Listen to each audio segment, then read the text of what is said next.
பரிசுத்த நாமம் மகிமைப்படுவதாக. பிரியமான சகோதர சகோதரிகளே, இந்த புதிய வருஷத்திலும் கூட உங்களை பார்ப்பதிலே நான் மிக்க மகிழ்ச்சி அடைகிறேன். ஒவ்வொருவருக்கும் இந்த புதிய ஆண்டினுடைய வாழ்த்துதல்களை எங்களுடைய ஊழியத்தின் சார்பாக உங்களுக்கு நாங்கள் தெரிவித்துக் கொள்கிறோம். கர்த்தர் தாமே இந்த புதிய வருஷத்திலும் கூட உங்களை அபரிவிதமாக ஆசீர்வதிப்பார். கர்த்தர் உங்களை நடத்த போகிறார். இந்த வருஷத்திற்காக கர்த்தர் நமக்கு கொடுத்ததான வாக்குத்தத்த வசனத்தை சொல்லி உங்களுக்காக நான் செபிக்க விரும்புகிறேன். எடுத்துக்கொள்ளும் நீதிமொழிகளின் புஸ்தகம் அதனுடைய 23வது அதிகாரம் அதனுடைய 18வது வசனத்தை உங்களுக்காக நான் வாசிக்கிறேன். நிச்சயமாகவே முடிவு உண்டு, உன் நம்பிக்கை வீண் போகாது என்று சொல்லி கர்த்தர் இந்த வருஷத்தை நான் கொடுக்கிறதான ஒரு வாக்குத்த வசனமாய் இருக்கிறது. உலகத்தில் உள்ள ஞானிகளில் சிறந்தவான சாலமோன் சொல்லுகிறதான ஒரு வார்த்தை, நிச்சயமாகவே முடிவு உண்டு, உன் நம்பிக்கை வீண் போகாது என்று சொல்லி கர்த்தர் இந்த வருஷம் முழுவதுமாக ஆண்டவர் உங்களுக்கு இந்த வார்த்தையின் மூலமாக நன்மைகளை அவர் செய்ய போகிறார். நிச்சயமாகவே உங்களுடைய வாழ்க்கையில காணப்படுகிறதான எல்லா கண்ணீர்களும் இந்த வருஷத்திலே ஆண்டவர் மாற்ற போகிறார்.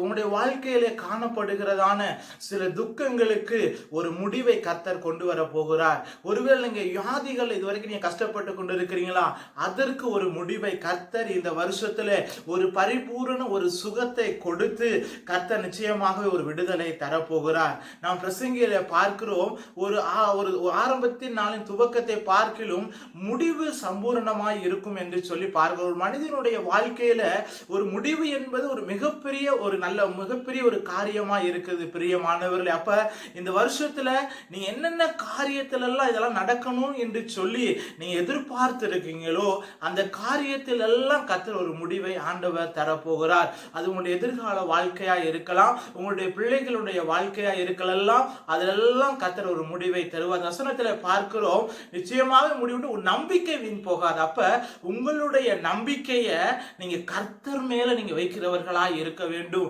முழு இருதயத்தோடு ஆண்டவர் மேல நீங்க நம்பிக்கை வைக்கும் பொழுது நீங்கள் செய்கிறதான எல்லா காரியத்திலும் ஆண்டவர் ஒரு ஜெயத்தை தருவார். ஆண்டவர் எப்படி விதமான ஒரு முடிவை இந்த வருஷத்துல உங்களுக்கு தரப்போகிறாரா? முதலாவதாக நாம் பார்க்க போகிறோம் எரேமியாவின் தீர்க்கதரிசியின் புஸ்தகம் அதனுடைய 29வது அதிகாரம் அதனுடைய 11வது வசனத்துல நாம் படிக்கிறோம், நீங்கள் எதிர்பார்த்திருக்கும் முடிவை நான் உங்களுக்கு கொடுக்கும்படிக்கு. அப்ப முதலாவது நீங்கள் சில காரியங்களை இங்க எதிர்பார்த்து கொண்டிருக்கிறீங்க.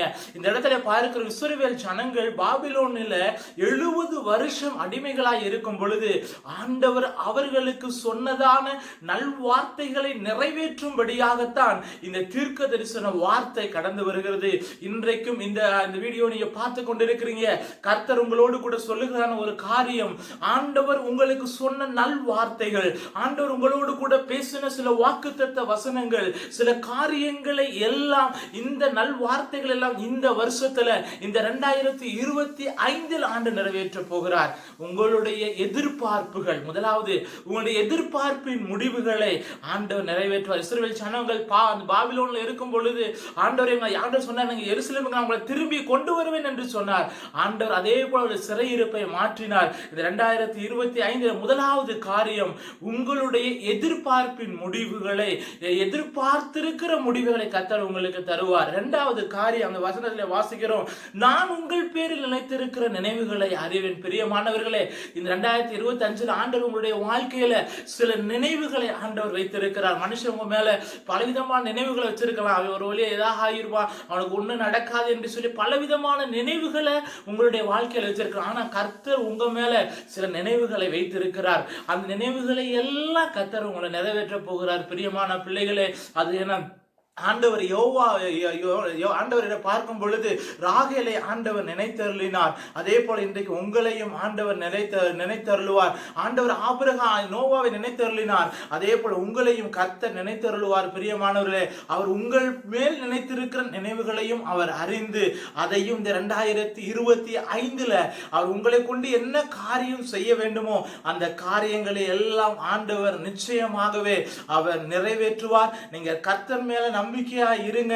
உங்களுடைய வாழ்க்கையில் நிச்சயமாகவே முடிவு உண்டு. உங்களுடைய நம்பிக்கை ஒரு நாளும் வீண் போகாது. உங்களுக்காக இப்பொழுது நான் செபிக்க போகிறேன். எல்லாரும் இருக்கிற இடத்துல கண்களை மூடி உங்களுக்காக நான் செபிக்க போகிறேன். ஆண்டவரே, மகா பரிசுத்தமும் இரக்கமும் தயவும் நிறைந்த எங்கள் நல்ல பிதாவே, ஆண்டவரே, உம்மால் ஆசீர்வதிக்கப்பட்டதான ஆண்டவரே இந்த காலை வேலைக்காக நாங்கள் உமக்கு நன்றி செலுத்துகிறோம். ஆண்டவரே அப்பா, இந்த ஒரு புதிய வருஷத்தை ஆண்டவரே எங்கள் பிள்ளைகளுடைய வாழ்க்கையில ஆண்டவரே கத்த நீங்க கொடுத்திருக்கிறீங்க. நீங்க கொடுத்த அந்த வார்த்தையின் படியாக நிச்சயமாகவே முடிவு உண்டு. உன் நம்பிக்கை வீண் போகாது என்று சொல்லி இருக்கிற உம்முடைய வார்த்தையின்படியாக ஆண்டவரே உம்மை நம்பிக்கொண்டிருக்கிற ஆண்டவரே ஒவ்வொரு பிள்ளைகளுடைய வாழ்க்கையிலும் ஆண்டவரே இந்த வருஷத்துல அவர்கள் எதிர்பார்த்திருக்கிற சில முடிவுகளை ஆண்டவரே கர்த்தர் இன்றைக்கு ஆண்டவரே பிள்ளைகளுடைய வாழ்க்கையில் நீர் செய்கிறதற்காக ஆண்டவரே உமக்கு ஸ்தோத்திரங்கள் தாவே. ஆண்டவரே பிள்ளைகளுடைய வாழ்க்கையில ஆண்டவரே ஒரு அடுத்த ஒரு லெவலுக்குள்ள இந்த புதிய வருஷத்துல ஆண்டவரே ஆவிக்குரிய வாழ்க்கையிலும் ஆண்டவரே பூமிக்குரிய ஆசீர்வாதங்கள் ஆண்டவரே கடந்து வரட்டும் என்று சொல்லி ஆண்டவரே நான் ஜெபிக்கிறேன் கர்த்தாவே. நல்ல சுகத்தையும் பலத்தையும் ஆரோக்கியத்தையும் கொடுங்க ஆண்டவரே. பிள்ளைகளை கத்த நீ ஆசீர்வதிங்க. அவள் கையிட்டு செய்கிற வேலைகளை கத்த நீ ஆசீர்வதிங்க ஆண்டவரே. இந்த வருஷத்துல அவள் போகிற பிரயாணங்களை கத்த நீங்க பொறுப்படுத்திக் கொள்ளுங்க ஆண்டவரே. அப்பா, எல்லா காரியத்திலும் கத்த நீ ஜெயமாய் நீர் முடிய பண்ணும்படியாய் ஆண்டவரே நான் ஜெபிக்கிறேன் ஆண்டவரே. என் தேவனீர் அப்படியாய் நீ செய்வதற்காய் ஆண்டவரே உமக்கு நன்றி ஆண்டவரே. உம்முடைய நாமம் மாத்திரம் ஆண்டவரே மகிமைப்படுவதாக. இன்ப இயேசுவின் நாமத்தில் ஜெபிக்கிறோம் எங்கள் ஜெபம் கேளும் நல்ல பிதாவே. ஆமென் ஆமென். பிரியமானவர்களே, கர்த்தர் தாமே இந்த வார்த்தையின் மூலமாய் உங்களை ஆசீர்வதிப்பாராக. இந்த நாளில் தொடர்ந்து உங்களுடைய ஜெப குறிப்புகள் எல்லாவற்றையும் இந்த தொலைபேசிக்கு அனுப்புங்க. தொடர்ந்து உங்களுக்காக நாங்கள் ஜெபிக்கிறோம். கர்த்தர் தாமே உங்களை ஆசீர்வதிப்பாராக. Thank you. God bless you and happy new year.